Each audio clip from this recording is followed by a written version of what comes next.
தொலைபேசியில தேவையான அனைத்து நிவாரணப் பணிகளை உத்தரவிட்டு கொண்டு அந்த பணிகளை கண்காணித்துக் கொண்டிருந்தேன். நெல்லை மாவட்டத்தினுடைய பொறுப்பு அமைச்சரான தங்கம் தென்னரசு அவர்களும் இங்கேயே இருந்தார். பொதுப்பணித்துறை அமைச்சர் ஏவா வேலவர்களும் 2 வாரங்கள் தங்கி உடைஞ்சு போயிருந்த பாலத்தை எல்லாம் சரி பண்ணிட்டு தான் திரும்பினார். மாண்புமிகு அமைச்சர் உதயநிதி அவர்களும் 1 வார காலம் இங்கேயே பணியாற்றினார். இப்படி உடனே மேற்கொள்ளப்பட்ட மீட்பு மற்றும் நிவாரண பணிகளால தான் தூத்துக்குடி, திருநெல்வேலி மாவட்டங்களில் அடிப்படை வசதிகள் விரைவா சரி செய்யப்பட்டுச்சு. பாதிக்கப்பட்ட மக்களும் இயல்பு வாழ்க்கைக்கு திரும்பினாங்க. தூத்துக்குடி மாவட்டத்தில் இருக்கக்கூடிய அணைக்கட்டுகள், குளங்கள் மற்றும் வாய்க்கால்களில் 288 இடங்கள்ல ஏற்பட்ட உடைப்புகள் 66 கோடியே 45 லட்சம் ரூபாய் மதிப்பில் தற்காலிக சீரமைப்பு பணிகள் மூலம் போர்க்கால அடிப்படையில் உடனடியாக சரி செய்யப்பட்டுச்சு.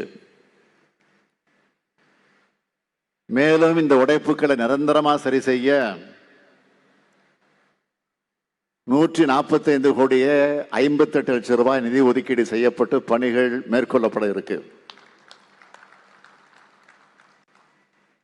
இதே மாதிரி திருநெல்வேலி மாவட்டத்திலையும்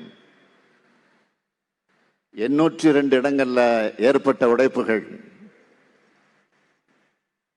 27 கோடியே 68 லட்சம் ரூபாய் மதிப்புல போர்க்கால அடிப்படையில் முதல் கட்டமா உடனடியா சரி செய்யப்பட்டுச்சு.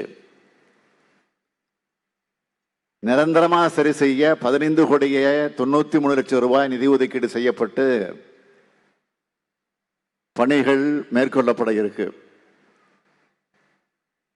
இதையெல்லாம் எதுக்காக நான் சொல்றேன்னா,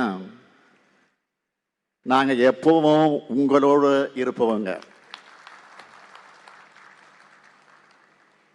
நலத்திட்ட உதவிகளையும் நிவாரண உதவிகளையும் வழங்குறத கடமையாக அதை ஏற்றுக்கொண்டு அத்தோடு நின்று விடாது. உங்களுடைய வாழ்க்கை மேம்படணும், உங்க குழந்தைகளுக்கு நல்ல சம்பளத்தோட நல்ல கம்பெனிகள்ல வேலை கிடைக்கணும். அந்த நோக்கத்தோட பல பெரிய நிறுவனங்களை இந்த பகுதிகளை கொண்டு வந்துகிட்டு இருக்கோம். இப்போ கூட இங்க இருக்கிற சில்லானத்தான் கிராமத்தில் 4000 கோடி முதலீட்டில் வின்பாஸ்ட் என்ற மிகப்பெரிய கார் உற்பத்தி செய்கிற நிறுவனத்துக்கு அடிக்கல் நாட்டி விட்டு தான் இங்க நாங்கெல்லாம் வந்திருக்கிறோம். இந்த கம்பெனி தூத்துக்குடியில மொத்தம் 14,000 கோடி முதலீடு செய்ய இருக்கு. அது மட்டுமல்ல, திருநெல்வேலியில் இருக்கிற கங்கை கொண்டான் சிப்காட் வளாகத்தில் டாடா பவர் நிறுவனம் 2800 கோடி ரூபாய் முதலீட்டில் தொழிற்சாலை அமைச்சிருக்கு. இதனால அந்த பகுதியை சார்ந்த 1800 பெண்களுக்கு வேலை வாய்ப்பு கிடைச்சிருக்கு. அது மட்டுமல்ல, சமீபத்தில் நடந்த உலக முதலீட்டாளர் மாநாட்டில் கையொப்பமிட்ட சிங்கப்பூர் நாட்டோட செம்கார்ப் என்ற நிறுவனம் 36,000 கோடி ரூபாய் முதலீட்டிலோடு மலேசியாவோட பெரிய தொழில் நிறுவனமான பெட்ரோனாஸ் நிறுவனம்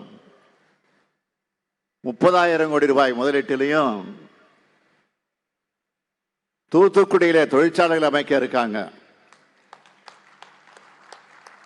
இந்த தொழிற்சாலைகளுக்கான பணிகள் விரைவில் துவங்க இருக்கு.